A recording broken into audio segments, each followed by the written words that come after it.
As the teams head towards their 10th game of the season, rare is the ball club that has started just one quarterback, including today. Only 9 of the 28 teams have started the same man all year. 6 of the teams have started 3 different quarterbacks in this season of revolving door signal callers. One of those teams is tied, oh, by the way, for the best record in football at 7-2.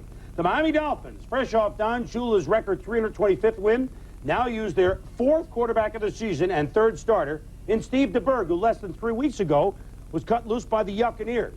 This was hardly the Dolphin blueprint as they faced the Patriots for the first time this season. But with Dan Marino out for the year, Scott Mitchell out for 6 weeks with a shoulder separation, and Doug Peterson greener than grass sprayed every day with Chemlon, DeBerg is demand.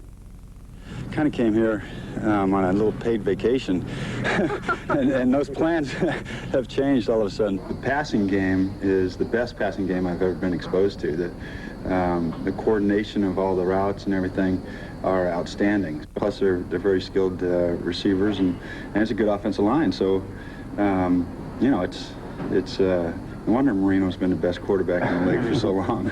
We'll move along to Miami, where the Dolphins will host the Patriots. Miami tied with Buffalo atop the AFC East at 7-2, but Dolphin quarterback's an endangered species now. Scott Mitchell separated his shoulder on this play and is lost for at least 4 weeks. With Dan Marino already out for the season, Don Shula goes to his 4th quarterback in 6 weeks. And for more, we go to Marv Albert and Paul McGuire at Joe Robbie. Gentlemen?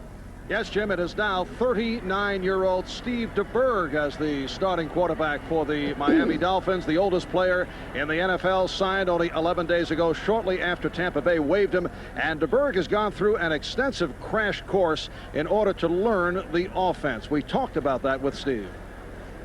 By far the toughest assignment I've ever had as an NFL football player. You know, to learn a system in 1 week and then to play.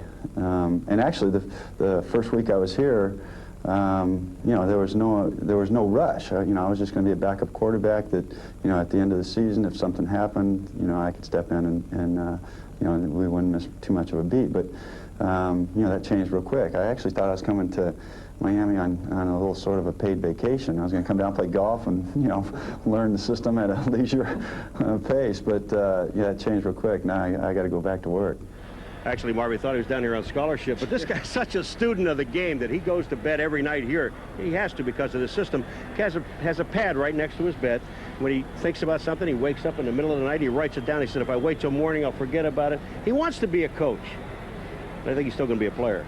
A little notepad by the night table. This inside information from Paul McGuire, a man who thought the NAFTA agreement was a new spring football expansion league.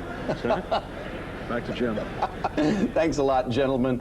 And it's a familiar script here, Mike. Surely if there's an Earl Morrall of the 90s, Steve DeBerg is it. Well, certainly with age, there's no question about it. 39 years old, almost 40 years old. But I think he's also the answer to Miami's problems right now. I think Don's going to use him effectively. I don't think he's going to ask Steve to win a lot of games. He's just going to ask him not to lose any.